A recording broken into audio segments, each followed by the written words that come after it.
Hello friends, welcome to our channel study career channel में आप सभी का स्वागत है। फ्रेंड्स, जैसा कि आप लोगों ने प्रीवियस वीडियो में देखा, हम लोगों ने इंडियन मानसून से रिलेटेड कुछ टर्म्स के बारे में चर्चा की थी। कुछ शब्द, महत्वपूर्ण शब्द थे भारतीय मानसून से रिलेटेड, उसके बारे में चर्चा की थी। जैसे कि हो गया अल नीनो, ला नीना, अल नीनो मोडोकी, ला नीना मोडोकी और आईओडी, इंडियन ओशियन डाइपोल्स। इस तरीके के हम लोगों ने कुछ टर्म्स के बारे में चर्चा की थी। और मैंने आपको ये भी बताया था कि किसका इफेक्ट इंडियन मानसून में किस तरीके से पड़ेगा, कब इंडियन मानसून स्ट्रांग होगा, कब इंडियन मानसून वीक होगा, किसके आने से और किसके साथ किसका कम्बिनेशन हो जाने से और इंडियन मानसून स्ट्रांग हो जाएगा या एकदम वीक हो जाएगा। तो आप लोगों को मैंने बताया था, तो मैं आशा करता हूँ कि आप लोगों को वो चीज़ पूरी तरीके से समझ में आ गई होगी। ओके फ्रेंड्स, तो हम उसी को अब आगे बढ़ाते हुए आज हम लोग बात करेंगे कि जो इंडियन मानसून है, जो भारतीय मानसून है, उसकी शाखाओं के बारे में बात करेंगे और उसका डिस्ट्रीब्यूशन पढ़ेंगे। आज हम लोग क्या पढ़ेंगे फ्रेंड? आज हम लोग डिस्ट्रीब्यूशन पढ़ेंगे। किसका? इंडियन मानसून का डिस्ट्रीब्यूशन पढ़ेंगे फ्रेंड्स, कि किस तरीके से इंडियन मानसून से कहाँ कहाँ पे वर्षा होती है। ओके फ्रेंड्स, तो चलिए हम लोग स्टार्ट करते हैं। तो देखिए फ्रेंड्स, हम लोग जो इंडियन मानसून है, जो मानसून है, हम लोग उसको दो शाखा में बांट देते हैं। किस में बांट देते हैं? दो शाखा में। एक हो जाएगी अरब सागर की, एक हो जाएगी फ्रेंड्स अरब सागर की, और एक हो जाएगी बंगाल की खाड़ी की। दो शाखाएं हो गई, एक हो गई अरब सागर की और एक हो गई बंगाल की खाड़ी की। तो इस तरीके से इंडियन मानसून दो शाखाओं में बढ़ जाता है। ओके फ्रेंड्स, तो चलिए देखते हैं कैसे। देखिए फ्रेंड्स, ये इंडिया है।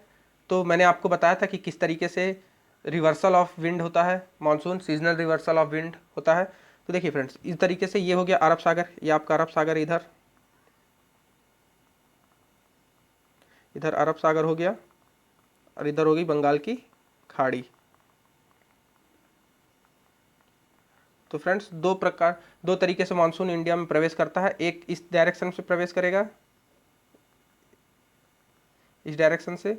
जो इंडिया का, जो अरब सागर की जो बात करें, अरब सागर का जो मानसून है, वो इंडिया में रेनफॉल में लगभग 65% का योगदान देता है। कितना फ्रेंड्स? 65% का कंट्रीब्यूशन कौन करता है? अरब सागर की शाखा। किसमें? इंडियन मानसून में। और बंगाल की खाड़ी की शाखा लगभग 35% का क्या देती है? कंट्रीब्यूशन देती है। किसमें? इंडियन मानसून में। तो फ्रेंड्स देखिए, जैसे आप लोगों ने देखा कि एक शाखा इस तरीके से, ये इस तरीके से अरब सागर से आ रही है, और दूसरी शाखा फ्रेंड्स देखिए, दूसरी शाखा इस तरीके से निकल रही है, बंगाल की खाड़ी की। फ्रेंड्स, यहाँ पे पर्वत से टकरा के रिटर्न होती है, मैं आपको बताऊंगा। ये दूसरी शाखा है, इस तरीके से यह है बंगाल की खाड़ी की शाखा। तो आप लोगों ने देखा किस तरीके से इंडियन मानसून दो शाखाओं में बढ़ता है, एक है अरब सागर की और एक है बंगाल की खाड़ी की।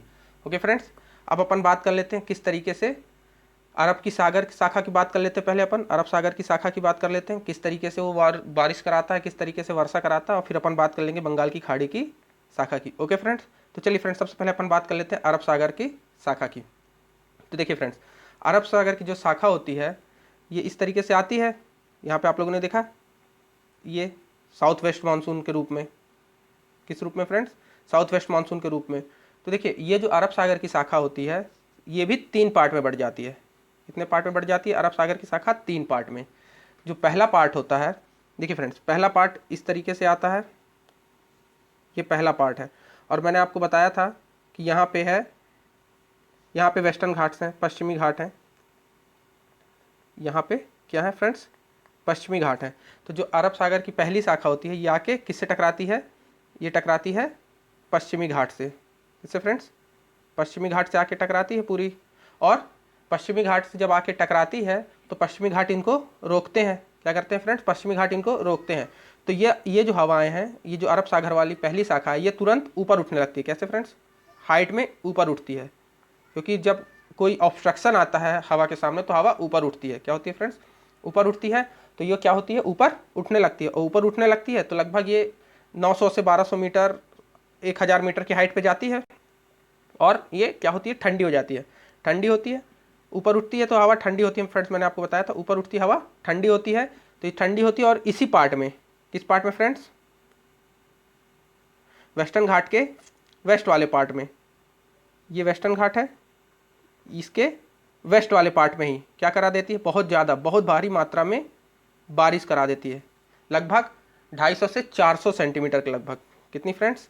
250 से 400 सेंटीमीटर के लगभग क्या करा देती है? वर्षा करा देती है। कौन सी पवनें?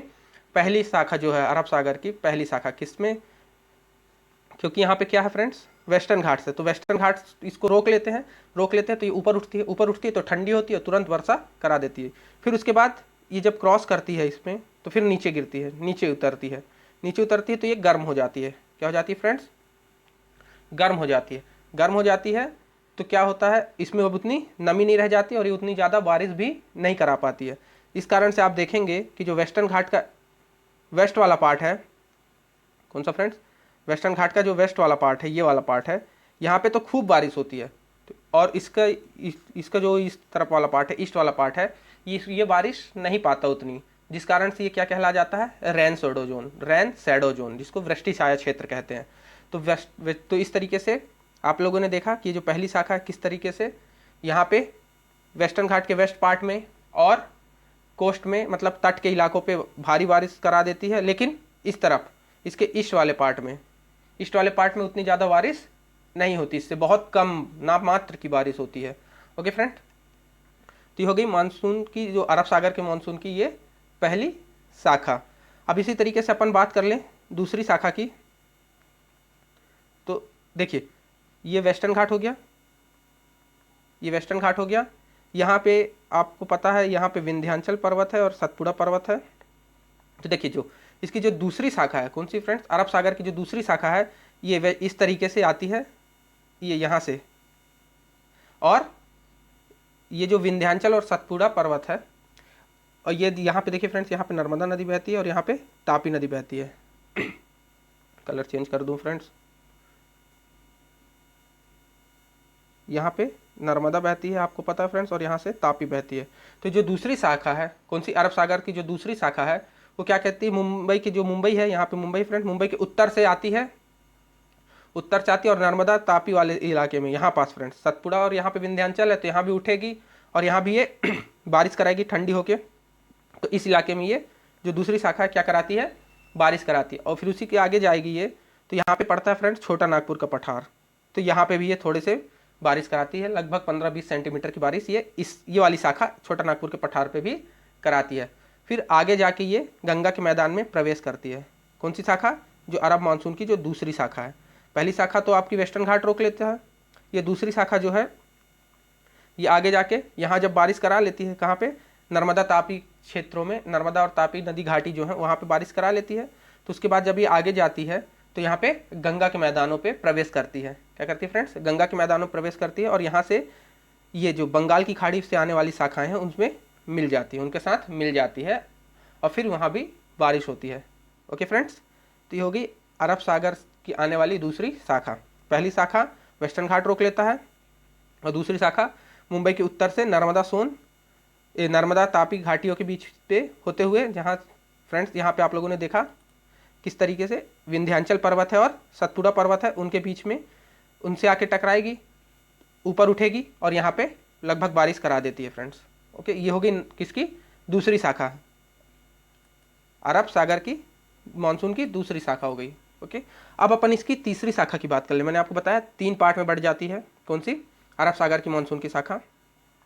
जब तक अपन तीसरी शाखा की बात कर ले, चलिए फ्रेंड्स, तो अपन तीसरी शाखा की बात करते हैं। ये हो गई 2 शाखाएं अपनी, है ना।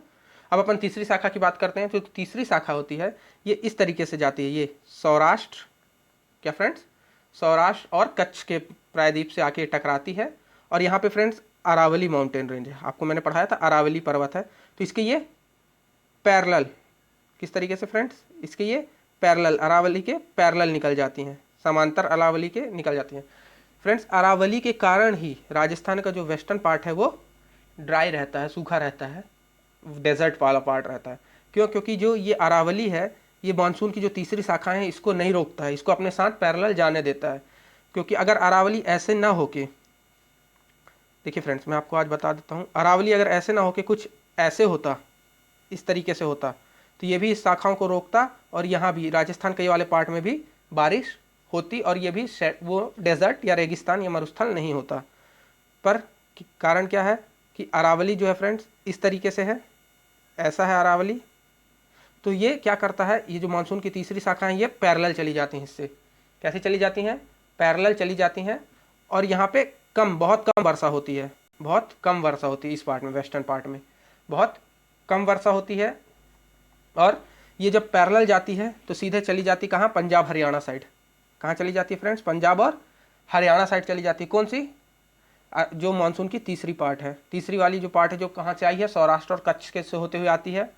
तो ये सीधे पैरेलल चली जाती है किसके, अरावली के, और ये पंजाब और हरियाणा में जाती है, प्रवेश करती है। और यहाँ से जो पंजाब और हरियाणा में भी ये बंगाल की खाड़ी से आने वाली जो शाखाएं होती हैं उससे मिलती हैं और स्ट्रांग होती हैं। क्या होती हैं, स्ट्रांग हो जाती हैं, दोनों मिलके क्या हो जाती है। क्योंकि देखिए फ्रेंड्स, इसमें भी अभी नमी बरकरार है, क्योंकि ये ठंडी नहीं हुई है, कहीं इसने कहीं उतना बारिश नहीं कराई है। तो ये दोनों क्या हो कि मिलके स्ट्रांग हो जाती हैं, और स्ट्रांग हो जाती हैं और बढ़ने लगती हैं आगे। फिर यहाँ हिमालय पास पहुँच जाती हैं। यहाँ पर फ्रेंड्स हिमालय है, तो हिमालय में पहुँच के, और हिमालय में फिर हिमालय इनको रोकता है। क्या करता है फ्रेंड्स, हिमालय रोकता है इनको, हिमालय रोकता है, जिस कारण से यहाँ पे ये ठंडी होती हैं, इस जगह पे ये ठंडी होती हैं, हिमालय पे ठंडी होती हैं। और मुख्य रूप से क्या फ्रेंड्स, मुख्य रूप से ये जो धर्मशाला है, कहाँ, हिमाचल प्रदेश में धर्मशाला है, और वहाँ के आसपास ये इन दोनों शाखाएं मिलके बहुत हैवी बारिश करा देती हैं, लगभग वर्षा करा देती हैं। तो फ्रेंड्स इस तरीके से ये क्या हो गई, ये हो गई अरब सागर की शाखाएं। ओके फ्रेंड्स, देखिए तो अरब सागर की शाखाएं का जो महत्वपूर्ण पार्ट होता है, जो महत्वपूर्ण भाग होता है, जो ज़्यादातर बारिश लेके आता है, वो तो यहीं पे रुक जाता है, वो वेस्टर्न घाट्स पे ही रुक जाता है। तो इस तरीके से आप देखेंगे जो वेस्टर्न घाट्स का जो वेस्ट वाला पार्ट है, उसमें आप देखेंगे बहुत ज़्यादा जैव विविधता पाई जाती है, बहुत ज़्यादा जैव विविधता पाई जाती है, बहुत ज़्यादा प्रकार के वहाँ पे वन पाए जाते हैं, पेड़ पौधे पाए जाते हैं। कारण यही है कि ये जो पूरी बारिश है, लगभग ये वाली पार्ट में, ये वाली शाखा लगभग पूरी अपनी बारिश यहीं पे छोड़ देती है, यहीं पे अपनी पूरी बारिश खत्म कर देती है। फिर इसके इस वाला पार्ट, जो ईस्ट वाला पार्ट हो गया, वो रेन शेडो जोन पे आ जाता है, जिसको अपन वृष्टि छाया क्षेत्र बोलते हैं। तो यहाँ पे उतनी ज़्यादा बारिश नहीं हो पाती। तो ये हो गई अरब सागर की। तो सबसे ज़्यादा भाग में बारिश किस में होती है, मानसून से। आप कह सकते हैं कि जो पश्चिमी घाट है उसके पश्चिम भाग में सबसे ज़्यादा मानसून से बारिश होती है। कौन से, अरब सागर वाले मानसून से। अब अपन बात कर लेते हैं फ्रेंड्स दूसरी शाखा की। जो दूसरी शाखा है वो बंगाल की खाड़ी से आती है। ओके फ्रेंड्स, दूसरी शाखा जो है वो बंगाल की खाड़ी से आती है। तो देखिए फ्रेंड्स, अब अपन उसकी बात कर लेते हैं, बंगाल की खाड़ी से आने वाली शाखाओं की। ओके फ्रेंड्स, तो देखिए अब अपन बात कर ले रहे हैं इधर। देखिए अपन हमने अरब सागर की तो बात कर ली। अब देखिए बंगाल की खाड़ी से इस तरीके से ऐसे उठती हैं पवने, और ये अंडमान निकोबार क्षेत्र है, यहाँ पे ये भारी बारिश कराती है। अंडमान निकोबार क्षेत्र में भारी बारिश किस शाखा से होती है, तो बंगाल की खाड़ी की शाखा से होती है। ओके फ्रेंड्स, अब आगे देखिए फ्रेंड्स, तो इस तरीके से ये तो निकल जा रही हैं, हल्का फुल्का एरिया कैच करके जाती। तो किस तरीके से अपन कह रहे हैं कि 35% बरसात होती है, 35% वर्षा होती है बंगाल की खाड़ी शाखा से भारत में। तो चलिए फ्रेंड्स उसको भी अपन समझने का प्रयास करते हैं। तो देखिए जब ये बंगाल की खाड़ी से शाखाएं जाती हैं, तो यहाँ पे है हिमालय का ही एक भाग है म्यांमार में, जिसको अपन बोलते हैं अराकन योमा। क्या बोलते हैं friends, Arakan Yoma, Arakan Yoma है। तो देखिए जब ये आके इनसे टकराएंगी, किससे टकराती हैं फ्रेंड्स, ये अराकन योमा से टकराती है पवने। ये जो मानसून विंड है ये अराकन योमा से टकराई, देखिए फ्रेंड्स यहाँ से आके टकराई, तो यहाँ से ये रिफ्लेक्ट होती हैं। क्या होती हैं, रिफ्लेक्ट होती हैं इस तरीके से, कुछ इस डायरेक्शन में चली जाती हैं, और इसका एक भाग इधर ब्रह्मपुत्र की घाटी पे होके चला जाता है। ओके फ्रेंड्स, तो अगर ये अराकन योमा नहीं होता फ्रेंड्स, तो ये पूरी बंगाल की खाड़ी की जो मानसून की पवनें थी उससे भारत में नामात्र की वर्षा होती, थोड़ी सी वर्षा होती। ओके फ्रेंड्स, क्योंकि ये हल्का फुल्का भाग यहाँ पे टकराता है इस जगह पे। एक सेकेंड, ये इस जगह पे यहाँ पास हल्का फुल्का भाग टकराता किसका, बंगाल की खाड़ी से आने वाली मानसून पवनों का। ओके फ्रेंड्स, लेकिन अराकन योमा के होने के कारण क्या होता है कि ये इस पवनों को इधर रिफ्लेक्ट कर देता है। क्या कर देता है, इधर प्रत्यावर्तित या परिवर्तित कर देता है, बदल देता है, रिफ्लेक्ट कर देता है। यहाँ से आके टकराती हैं और यहाँ से इधर रिफ्लेक्ट हो जाती हैं। ओके फ्रेंड्स, तो इस तरीके से ये क्या होता है, बांग्लादेश, और इधर देखिए ये बांग्लादेश जब रिफ्लेक्ट होता है तो ये इधर ये बांग्लादेश से होते हुए भारत में प्रवेश कर जाती है, और इसका एक जो पार्ट होता है इधर ब्रह्मपुत्र नदी घाटियों के भी तरफ चला जाता है। ओके फ्रेंड्स, तो ये दो भाग में बढ़ जाती हैं, एक इधर ये भाग बांग्लादेश की तरफ से प्रवेश करती है और एक ये ब्रह्मपुत्र नदी घाटियों के पास प्रवेश करती है। अब मैंने आपको बताया था कि अब ये बांग्लादेश से प्रवेश कर रही है तो इधर ये बरसात इधर होगी, ये इस तरफ आके वर्षा कराएंगी। यहाँ पे कई सारे पर्वत हैं, मैंने आपको पढ़ाया था, तो जब यहाँ पे मिलेंगी ठंडी होंगी तो यहाँ पे वर्षा कराएंगी। ओके फ्रेंड्स, और यहाँ से भी मैंने जो तीसरी शाखा की बात की थी, यहाँ से आती है और यहाँ से ये लोग मिलते हैं, तब ये जाके यहाँ प्रबल होती है, स्ट्रांग होती है, जो यहाँ हिमालय के उत्तरी हिमालय के मतलब हिमालय के आसपास जो मध्य हिमालय है, हिमाचल वाला पार्ट है, वहाँ पे ये वर्षा कराती हैं। ओके फ्रेंड्स, तो आपने देखा कि जो बंगाल की खाड़ी की शाखा है वो किस तरीके से दो भागों में बट गई। एक भाग किधर चला गया, एक भाग चला गया किधर फ्रेंड्स, पंजाब हरियाणा साइड, एक भाग इस तरीके से अराकान योमा से टकरा के एक भाग चला गया पंजाब हरियाणा साइड, और एक भाग चला गया ब्रह्मपुत्र की साइड, ब्रह्मपुत्र नदी घाटी के साइड, ब्रह्मपुत्र घाटी की तरफ गया। तो देखिए फ्रेंड्स, अब यहाँ पे एक चीज़ आपको समझने वाली बात है, यहाँ पे आप बात देखिएगा,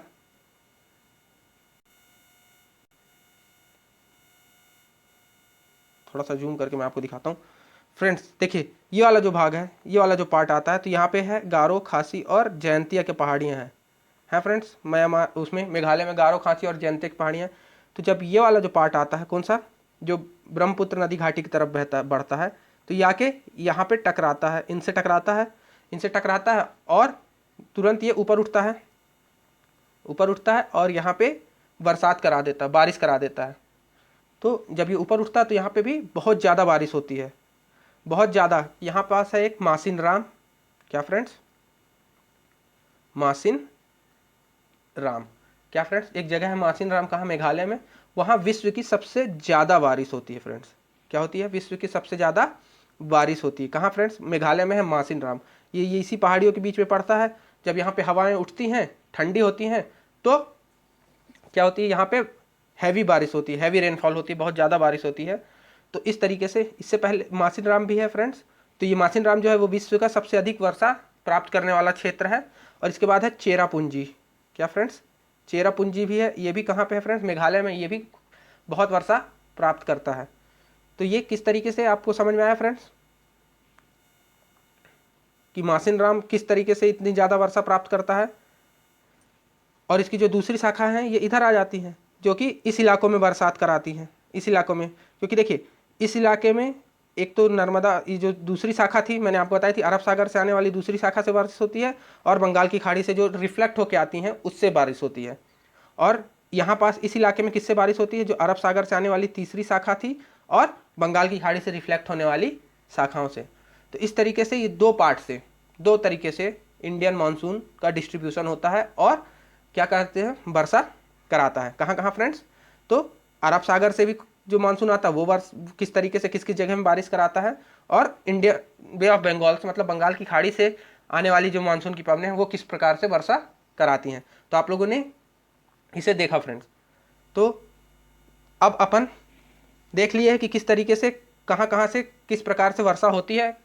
तो फ्रेंड्स अब अपने लिए आसान हो जाएगा कि अपन वर्षा को जान सके कि किस में कितनी ज़्यादा वर्षा होती है, कहाँ पे कितनी ज़्यादा वर्षाएं होती हैं। और अगर आपने वर्षा को जान लिया कि कहाँ पे कितनी ज़्यादा बारिश हो रही है, तो आप वहाँ की वनस्पति को भी जान लेंगे, किस प्रकार की वनस्पति वहाँ पाई जाती हैं। तो फ्रेंड आप लोगों ने देख लिया कि कहाँ से अरब सागर की मानसून शाखा किस तरीके से बारिश करती है और बे ऑफ बंगाल की शाखा किस तरीके से बारिश करती है। तो फ्रेंड्स आपसे एक क्वेश्चन पूछा जा सकता है, कि बताइए क्या कारण है कि जो तमिलनाडु तट है, कौन सा फ्रेंड्स, तमिलनाडु का जो तट है वो साउथ वेस्ट मानसून से बारिश प्राप्त नहीं करता। जो साउथ वेस्ट मानसून है वो उसमें क्यों सूखा रह जाता है, साउथ वेस्ट के समय पे जब मानसून आता है, आने वाले समय पे तमिलनाडु का तट क्यों सूखा रह जाता है। तो अब आप उसके लिए बता सकते हैं कि किस तरीके क्यों सूखा रह जाता है। तो देखिए फ्रेंड्स मैं आपको इसका आंसर बताता हूँ।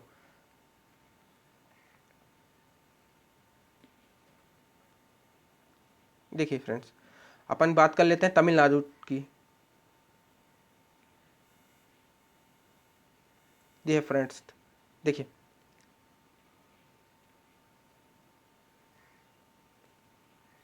ये है तमिलनाडु। तो देखिए फ्रेंड्स, यहाँ पे मैंने आपको बताया यहाँ पे क्या था, वेस्टर्न घाट। ओके फ्रेंड्स, वेस्टर्न घाट था। तो जब ये वाली जो मानसून आएंगी तो ये वेस्टर्न घाट यहाँ रोक लेगा पूरी मानसून को, पश्चिमी घाट इसको रोक लेगा। तो तमिलनाडु जो है किसके लिए, अरब सागर वाली मानसून पवनों के लिए किस क्षेत्र में आ गया, रेन शैडो जोन में आ गया। किस जोन में आ गया, रेन शैडो जोन में आ गया, वृष्टि छाया क्षेत्र में आ गया, वृष्टि छाया क्षेत्र में। तो जिस कारण से अरब सागर से आने वाली मानसून से यहाँ बारिश नहीं होती। अब अपन अगर दूसरी बात करें, बंगाल की खाड़ी की बात करें, तो बंगाल की खाड़ी इसके समांतर निकल जाती है। देखिए बंगाल की खाड़ी वाली जो मानसून पवनें हैं इसके तमिलनाडु के समांतर निकल जाती हैं। किससे निकल जाती हैं, तमिलनाडु के समांतर निकल जाती हैं, जिस कारण से यहाँ पे बारिश नहीं होती है।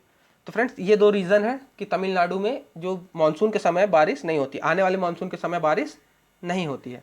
तो फ्रेंड्स, आप लोगों को समझ में आया कि क्यों तमिलनाडु जो मानसून के समय सूखा रह जाता है, तमिलनाडु का जो तट है वो मानसून के समय पे क्यों सूखा रह जाता है।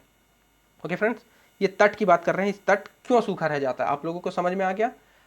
तो अब अपन बात करें कि तमिलनाडु का तट बारिश कब प्राप्त करता है। तो तमिलनाडु का तट मैंने आपको बताया था कि जब मानसून का रिट्रीवल होता है, जब मानसून रिट्रीट होता है, वापस लौटता है, तब तमिलनाडु का तट बारिश प्राप्त करता है ना फ्रेंड्स। मैंने आपको बताया था जब मानसून इस तरफ से लौटती है तब यहाँ पे आके ये टकराती हैं और यहाँ पे बारिश प्राप्त करता है। मतलब नवंबर दिसंबर के समय पे तमिलनाडु के तट में बारिश होती है। तो फ्रेंड्स, इस तरीके से हम लोगों ने देख लिया क्या कि मानसून जो अरब सागर की शाखाएं हैं कितने भागों में बांटती हैं, बंगाल की खाड़ी की शाखाएं कितने भागों में बांटती हैं। अब देखिए एक टर्म है, उस टर्म की अपन बात कर लेते हैं। एक मैं आपको टर्म बता देता हूँ। देखिए इंडियन मानसून से ही रिलेटेड टर्म है जिसे अपन बोलते हैं अक्टूबर हीट। क्या बोलते हैं फ्रेंड्स, अक्टूबर हीट, मतलब कार्तिक की ऊष्मा, कार्तिक की ऊष्मा। ये क्या बात हुई फ्रेंड्स, ये क्या टर्म है। तो देखिए आप बात कर लें, जब देखिए अक्टूबर नवंबर के टाइम पे, अक्टूबर के समय आसपास क्या होता है, मानसून क्या होता है, रिट्रीट होने लगता है, मानसून रिटर्न होने लगता है, मानसून वापस आने लगता है, जिस कारण से आकाश जो होता है क्या होता है, साफ हो जाता है। आकाश क्या होता है, बिल्कुल साफ हो जाता है। आकाश साफ होता है तो सन की रेज पड़ने लगती हैं ज़्यादा, सन की रेज ज़मीन में ज़्यादा पड़ती हैं और ज़मीन में ज़्यादा पड़ती हैं जिस कारण से गर्मी बढ़ने लगती है। सन की रेज जैसे जैसे ज़मीन पे पड़ेगी ज़्यादा पड़ेगी। अक्टूबर में क्या होता है, मौसम साफ़ हो जाता है, मौसम साफ़ हो जाता है, आप लोगों ने देखा है। तो सन की रेज सीधे आने लगती हैं, सीधे आएंगी तो तापमान क्या होगा, बढ़ेगा, तापमान बढ़ेगा। लेकिन अभी भी क्या है कि जो वो रहती है, ज़मीन रहती है, उसमें अभी भी नमी रहती है। क्या रहती है फ्रेंड्स, ज़मीन में अभी भी नमी बरकरार रहती है, नमी बरकरार रहती है। तो देखिए अब क्या बात हुई, अब देखिए दो कंडीशन बन गई। एक हो गया उच्च तापमान, उच्च तापमान और प्लस नमी, आर्द्रता जिसको बोलते हैं, आर्द्रता। तो देखिए दो चीज बन गई, एक हो गया उच्च तापमान और एक आर्द्रता। उच्च तापमान और आर्द्रता के बाद बात कर ले तो देखिए आप लोगों ने देखा है कि जब मौसम साफ हो जाता है और बारिश में नमी रहती है, नमी रहती है और पूरा बादल साफ हो जाए। अभी भी आप लोग देखिएगा मानसून के समय में भी जब पूरा बारिश खुल जाता है और एकदम तेजी से धूप पड़ती है तो मौसम में क्या होता है, चिपचिपापन आ जाता है, उमस आ जाती है, बहुत ज़्यादा आप लोगों को सरवाइव करने में दिक्कत होता है, कठिनाई होती है। तो ये वही बात हो जाती है। तो क्या होता है, उच्च तापमान तो बढ़ जाता है लेकिन नमी रहती है, किसमें, नमी अभी भी ज़मीन में आसपास नमी रहती है, जिस कारण से उमस बहुत ज़्यादा होती है, चिपचिपापन बहुत ज़्यादा होता है। तो जो वो होता है, मौसम जो होता है वो बहुत ही कष्टदायक हो जाता है, तो सरवाइव करना थोड़ा दिक्कत हो जाता है। तो इसी को अपन कहते हैं क्या, अक्टूबर हीट, कार्तिक की ऊष्मा, कार्तिक मास की ऊष्मा। समझ में आया फ्रेंड्स। क्या होता है कि जब गर्मी के साथ साथ नमी भी आ जाती है, किसमें, इस समय, तो हीट भी रहती है और मौसम जो होता है वो सरवाइव करने के लिए भी थोड़ा मुश्किल सा हो जाता है। इस कारण से इसको अपन बोलते हैं अक्टूबर हीट। ओके फ्रेंड्स, तो ये कुछ टर्म था अक्टूबर हीट। अब फ्रेंड देखिए, ये तो मैंने अभी तक बात कर रहा किया मानसून की, किसकी बात की थी अभी तक हम लोगों ने, मानसून की। अब अपन बात कर लेते हैं, देखिए कुछ प्री मानसून भी बरसात होती है। क्या फ्रेंड्स, प्री मानसून मतलब मानसून के पहले कुछ बारिश होती है, उसके बारे में अपन बात कर लेते हैं। क्योंकि अपन जब इसको भी अपन अच्छे देख लेंगे, प्री मानसून बारिश को भी देख लेंगे अपन, तब अपन बात करेंगे कि किस भारत के किस क्षेत्र में कितनी बारिश होती है, किस तरीके से होती है।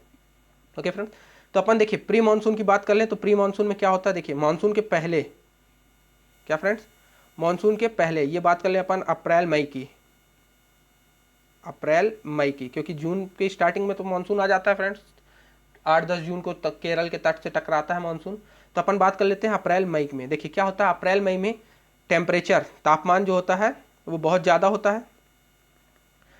देखिएगा फ्रेंड्स, समझिएगा, तापमान जो होता है वो बहुत ज़्यादा होता है, तापमान ज़्यादा होता है तो प्रेशर क्या हो जाता है, टेम्परेचर ज़्यादा तो प्रेशर कम, तो प्रेशर क्या हो जाता है, कम हो जाता है। तो प्रेशर कम हो जाता है और जो ज़मीन है वो ज़मीन क्या होती है, गर्म हो जाती है, गर्म होती है। तो यहाँ से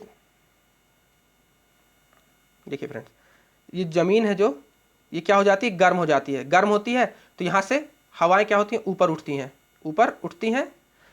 ये अत्यधिक गर्म हो गई ज़मीन फ्रेंड्स, तो यहाँ से हवाएं क्या होगी, ऊपर उठेगी, ऊपर उठेगी और ऊपर उठ के यहाँ पे तुरंत ये बादल बनाएगी, क्या बनाएगी, बादल बनाएगी और बारिश कर देगी, यहीं आसपास के इलाकों में क्या कर देगी, बारिश करा देगी। इसको अपन बोलते हैं संवहनी वर्षा। क्या बोलते हैं फ्रेंड्स, संवहनी वर्षा, संवहनी वर्षा, कन्वेक्शनल रेन बोलते हैं इसको, कन्वेक्शनल रेन।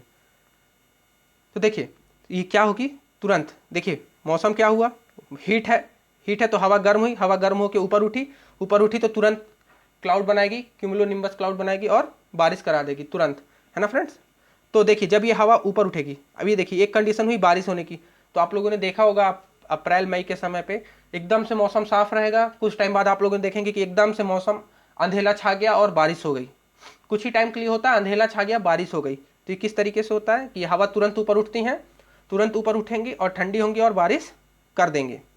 ओके फ्रेंड्स, तो जब ये ऊपर उठती हैं, देखिए फ्रेंड्स, जब ये हवाएं ऊपर उठेंगी, ऊपर उठेंगी तो ये एरिया खाली हो जाएगा, यहाँ पे क्या क्रिएट हो जाएगा, वैक्यूम क्रिएट हो जाएगा, खाली हो जाएगा।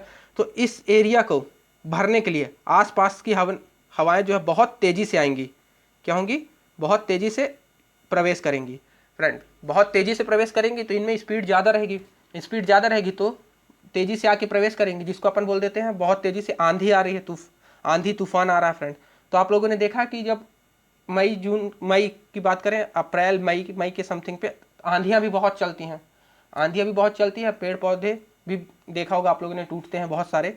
तो कारण क्या है, यही कारण है, जब कन्वेक्शनल रेन होती है तो हवाएं जो होती हैं वो ऊपर उठती हैं, ऊपर उठती हैं तो उसका जगह लेने के लिए आसपास से बहुत तेज़ी से हवाएं उस जगह पे प्रवेश करती हैं, जिस कारण से ये आंधी आती है, आंधी तूफान आता है। फ्रेंड्स देखिएगा फिर उसके बाद जब मानसून आ जाता है तब फ्रेंड आप देखिएगा उतनी ज़्यादा आंधी नहीं आती हैं। तो फ्रेंड्स आप लोगों को समझ में आया कि क्यों मई पे ही जो मानसून के पहले आंधियाँ आती हैं और एकदम से बारिश हो जाती है और तुरंत मौसम साफ हो जाता है। तो क्या होता है कि हवा उठी, यहाँ पे क्लाउड बना दिया, क्लाउड बना दिया और घना क्लाउड बनाता है, घना क्लाउड बना तो एकदम से अंधेला छा गया और फिर तुरंत बारिश कर देती है आसपास के इलाकों में और बारिश खत्म, ज़्यादा नमी रहती नहीं, नमी खत्म, फिर साफ हो गया पूरा मौसम। तो ये थी क्या फ्रेंड्स, इसको अपन बोलते हैं प्री मानसून, कुछ रेनफॉल होती है इस। तो आपसे पूछेगा अगर फ्रेंड्स, क्वेश्चन पूछेगा कि जो प्री मानसून रेनफॉल है, जो मानसून के पहले आने वाली रेनफॉल है वो किस प्रकार की रेनफॉल है, तो आप बताएंगे कन्वेक्शनल रेनफॉल है। क्या है फ्रेंड्स, कन्वेक्शनल रेनफॉल मतलब संवहनी रेनफॉल है, संवहनी वर्षा है ये। क्या है फ्रेंड्स, संवहनीय वर्षा। ये किसकी बात हो गई, ये हो गई प्री मानसून की, प्री मानसून की। तो देखिए फ्रेंड्स, अब जो प्री मानसून होता है इसी को अपन, और देखिए अब इसी टाइम पे यहाँ पे कुछ तूफान भी चलते हैं, मैंने आपको बताया ना तूफान आते हैं, तो अपन उसको कई नाम से जानते हैं फ्रेंड्स, तो जगह जगह उसके नाम अलग अलग हैं फ्रेंड्स। तो देखिए अपन बात कर लेते हैं कुछ तूफान की जो गर्मी के टाइम पे आते हैं। तो एक होता है फ्रेंड्स जिसको अपन कहते हैं मैंगो शावर। क्या होता है फ्रेंड्स, मैंगो शावर, जिसको अपन बोलते हैं आम्र वर्षा। क्या बोलते हैं फ्रेंड्स, आम्र वर्षा। तो देखिए फ्रेंड्स, ये मैंगो शावर है ये कहाँ पे आता है, ये आता है केरल और कर्नाटक के आसपास, केरल में आता है और तटीय कर्नाटक में, तटीय कर्नाटक के आसपास, किधर फ्रेंड्स, कर्नाटक के आसपास। कौन सा, आम्र वर्षा, कौन सी फ्रेंड्स, आम्र वर्षा। इसको आम्र वर्षा क्यों कहते हैं फ्रेंड्स? ये सब मैं आपको बता रहा हूँ, ये जो है प्री मानसून रेनफॉल है, प्री मानसून, मानसून के पहले आने वाली रेनफॉल या तूफान कह लो आप, तो ये वो होते हैं। देखिए आम्र वर्षा क्यों कहते हैं इसको, क्योंकि देखिए ये किस टाइम पे आ रही है, मानसून के पहले आ रही है, जिससे ये बारिश से क्या होता है, आम पकने में सहायता मिलती है, आम को पकने में ये सहायक होती हैं। कौन सी? ये बारिश। तो इसलिए इसको अपन क्या कह देते हैं, प्री मानसून शावर। क्या कह देते हैं? Pre monsoon shower. इसी तरीके से अपन दूसरी बात करें, दूसरी बात है क्या फ्रेंड्स, दूसरी देखिए है एक ही चीज, उसको अपन जगह जगह अलग अलग नामों से जाना जा रहा है, सब प्री मानसून शावर ही, उसका नाम अलग अलग जगह पे अलग अलग है। तो दूसरा क्या है फ्रेंड्स, दूसरा है चेरी ब्लॉसम, जिसको अपन चेरी ब्लॉसम बोलते हैं। क्या बोलते हैं फ्रेंड्स? चेरी ब्लॉसम, मतलब फूलों की वर्षा, फूलों की बौछार बोल लीजिए आप, फूलों की बौछार। ये कहाँ पे आती है? इसकी बात करें तो ये जो कॉफ़ी प्रोड्यूसिंग एरियाज होते हैं ना फ्रेंड्स, कॉफ़ी प्रोड्यूसिंग एरियाज, जिसको अपन बोलते हैं कहवा, कहवा उत्पादक एरिया, जो भी कर्नाटक के आसपास के जो भी कहवा उत्पादक एरिया, केरल और कर्नाटक के आसपास के, वहाँ के लोग इस बारिश को वहाँ क्या कहते हैं, चेरी ब्लॉसम कहते हैं। क्या कहते हैं? Cherry blossom. क्यों फ्रेंड्स? क्योंकि इसी बारिश के समय में उसमें फूल लगते हैं, कॉफ़ियों में फूल खिलते हैं, कॉफ़ी के फूल खिलते हैं। जब ये बारिश पड़ती है उनमें, तो इसमें कॉफ़ियों में क्या होता है, जो कॉफ़ी के पेड़ होते हैं उसमें फूल लगने लगते हैं, इसलिए इसको अपन क्या कहते हैं, चेरी ब्लॉसम। क्यों? क्योंकि फूल लगे, फूल खिले कॉफ़ियों के पेड़ों में। अब तीसरी बात कर लेते हैं, देखिए ये हो गई कहाँ की, अब अपन बात करते हैं कहाँ फ्रेंड्स, अब अपन बात कर लेते हैं इस साइड की, ईस्टर्न पार्ट की। अब देखिए ईस्टर्न पार्ट में क्या होता है, देखिए अब बात कर लेते हैं अपन, एक होती है बोर्डो चीला, बोर्डो चीला, बार्डो चीला, बार्डो छीड़ा भी बोल सकते हो, चीला भी बोल सकते हो, या बोर्डो छीड़ा भी बोलते हैं इसको, या फिर इसको बोलते हैं चाय वर्षा, चाय वर्षा। ये फ्रेंड्स असम के आसपास के इलाकों में बोला जाता है, असम के आसपास के इलाकों में। देखिए जहाँ असम में चाय के बागान होते हैं, चाय के जो बागान होते हैं वहाँ पास इस समय पे भी चाय भी लगते हैं। तो चाय के उत्पादक के लिए ये जो बारिश होती है प्री मानसून शावर, ये बहुत ही महत्वपूर्ण होती है, जिस कारण से असम के आसपास के इलाकों में इसे क्या बोला जाता है, बोर्डो छीड़ा या चाय वर्षा। ओके फ्रेंड्स, तो असम में इसे क्या कहा जाता है, बोर्डो छीड़ा या चाय वर्षा। और इसी तरीके से अपन बात कर लेते हैं बंगाल के आसपास के इलाकों की, पश्चिम बंगाल और उड़ीसा के आसपास की बात कर लें तो वहाँ पे इसको कहा जाता है, क्या कहा जाता है, इसे कहा जाता है काल बैसाखी, काल बैसाखी या नॉर्वेस्टर। क्या कहा जाता है? काल बैसाखी या नॉर्वेस्टर, काल बैसाखी या नॉर्वेस्टर कहा जाता है। किसे? इसी प्री मानसून शावर को ही काल बैसाखी या नॉर्वेस्टर कहा जाता है। क्यों? देखिए नाम से आप समझ लीजिए, काल बैसाखी मतलब बैसाख के मौसम में, बैसाख के माह में आने वाला काल। तो ये क्या होता है कि ये बहुत ही तबाही मचाती है, इसमें बहुत तेज क्या आता है, आंधी तूफान आता है, बहुत तेज आंधी तूफान आता है और ये तबाही खूब मचाती है। इस कारण से इसको काल बैसाखी कहा जाता है। कहाँ फ्रेंड्स? वेस्ट बंगाल के आसपास, बंगाल के आसपास, छोटा नागपुर के इलाकों के आसपास, पठार के आसपास। और इसी को नॉर्वेस्टर भी कहा जाता है। क्या कहा जाता है? नॉर्वेस्टर भी कहा जाता है। तो इस तरीके से फ्रेंड्स आप लोगों ने देखा, ये कुछ क्या है, प्री मानसून रेनफॉल्स हैं, प्री मानसून में आने वाले कुछ तूफान हैं, रेनफॉल कह लीजिए, ये होते हैं। और एक होता है लू। क्या होता है फ्रेंड्स? लू। आप लोगों ने लू के बारे में तो सुना ही होगा, ये पंजाब से इधर उत्तरी भारत में लगभग चलती है ये लू, गंगा के मैदानों में और इधर थोड़ा नीचे मध्य प्रदेश आसपास इलाकों में क्या चलती है, लू चलती है। क्या चलती है? लू। तो ये भी एक ग्रीष्म तूफान है। ओके फ्रेंड्स, तो इस तरीके से आप लोगों ने देखा क्या कि प्री मानसून कुछ रेनफॉल है, मानसून के पहले होने वाली कुछ रेनफॉल है। तो फ्रेंड्स इस तरीके से हमारा ये जो मानसून है ये आज ख़त्म होता है। तो आइए फ्रेंड्स आगे हम लोग कुछ चर्चा कर लेते हैं, किस चीज़ की, थोड़ा बारिश की बात कर लेते हैं। अब देखिए आप लोगों ने मानसून समझ लिया, किससे किस शाखा से कितनी बारिश होती है उसको भी अपन ने समझ लिया। तो फ्रेंड्स अपन थोड़ा बारिश भी देख लेते हैं कि कहाँ पे कितनी बारिश होती है। बस अपना ये पार्ट खत्म हो जाएगा तो अपन फिर उसके बाद वनस्पति पे अच्छे से कॉन्सेंट्रेट कर पाएंगे कि वनस्पति किस प्रकार की, कहाँ पे सदाहरित वन पाए जाएंगे, कहाँ पर्णपाती वन पाए जाएंगे, वो आप अच्छे से देख लेंगे। तो चलिए फ्रेंड्स सबसे पहले अपन बात कर लेते हैं, देखिए बारिश की बात कर ले अपन। ये जो आपको ब्लैक ब्लैक दिख रहा है, ये जो ब्लैक ब्लैक दिख रहा है, ये 200 सेंटीमीटर से अधिक बारिश का क्षेत्र है। कितना फ्रेंड्स? ये 200 सेंटीमीटर से अधिक बारिश का क्षेत्र है, यहाँ भी बहुत बारिश होती है फ्रेंड्स। तो देखिए ये जो ब्लैक ब्लैक है, अब आपको देखने समझ में आ रहा होगा, मैंने आपको बताया कि कहाँ, ये देखिए ये गारो खासी जयंती की पहाड़ियाँ हैं और ये वेस्टर्न घाट का वेस्ट वाला पार्ट है, वेस्टर्न घाट का पश्चिमी भाग है। तो मैंने आपको बताया था कि यहाँ सबसे ज़्यादा बारिश करता है कौन सी, अरब सागर की शाखा, और बंगाल की खाड़ी की शाखा सबसे ज़्यादा बारिश कहाँ कराती है, यहाँ पे कराती है। तो जिस कारण से यहाँ पे अत्यधिक बारिश होती है, मतलब यहाँ पे 200 सेंटीमीटर से अधिक बारिश होती है, 200 सेंटीमीटर से भी अधिक बारिश होती है। फिर अब देखिए, अब आप लोग इधर देखिए तो यहाँ कितनी होगी, 200 सेंटीमीटर से अधिक बारिश हुई। अब उसके बाद अपन चर्चा कर लेते हैं। देखिए अब अपन बात करते हैं, इधर देखिए, अब इसके बाद ये क्या हो जाता है, मैंने आपको बताया था, इसके बाद ये रेन शैडो जोन पे आ जाता है, ये वाला भाग रेन शैडो जोन पे आ जाता है, वृष्टि छाया क्षेत्र पे आ जाता है। तो यहाँ पे बारिश बहुत कम हो जाती है, क्योंकि यहाँ पे हवा गर्म हो जाती है, तो बारिश बहुत कम, यहाँ 60 सेंटीमीटर से भी कम बारिश हो जाती है, 60 सेंटीमीटर से कम बारिश होती है। और आप लोगों ने, मैंने इधर भी देखिए 60 सेंटीमीटर से कम बारिश होती है। अब ये आपको समझ में आ गया कि ये किस तरीके से इधर रेन शैडो जोन बन जाता है, तो कैसे इधर वेस्टर्न घाट के वेस्टर्न पार्ट में बहुत ज़्यादा बारिश होती है और इधर कम बारिश होती है। तो फ्रेंड्स अब देखिए ये वाला जो इलाका है, मैंने आपको बताया था, ये जो डार्क ग्रीन है, थोड़ा डार्क ग्रीन है, ये लगभग 100 से 200 सेंटीमीटर बारिश प्राप्त करता है। कितना, 100 से 200 सेंटीमीटर बारिश प्राप्त करता है। क्यों फ्रेंड्स, तो मैंने आपको बताया था एक पार्ट अरब सागर की एक शाखा इधर आके यहाँ बारिश कराती है, इस इलाके पे छोटा नागपुर पठार के आसपास, और एक शाखा चली जाती है इधर जो बंगाल की खाड़ी की शाखा से मिलके इस पार्ट पे भाग पे बारिश कराती है, मैंने आपको बताया। अब देखिए अराकान योमा से टकरा के जो बंगाल की खाड़ी की दूसरी शाखा आती है, तो वो इस भाग में बारिश कराती है, तो थोड़ा अच्छी खासी बारिश इस भाग में भी प्राप्त हो जाती है, तो जो 100 से 200 सेंटीमीटर लगभग बारिश प्राप्त कर लेता है। कौन सा भाग, ये वाला भाग।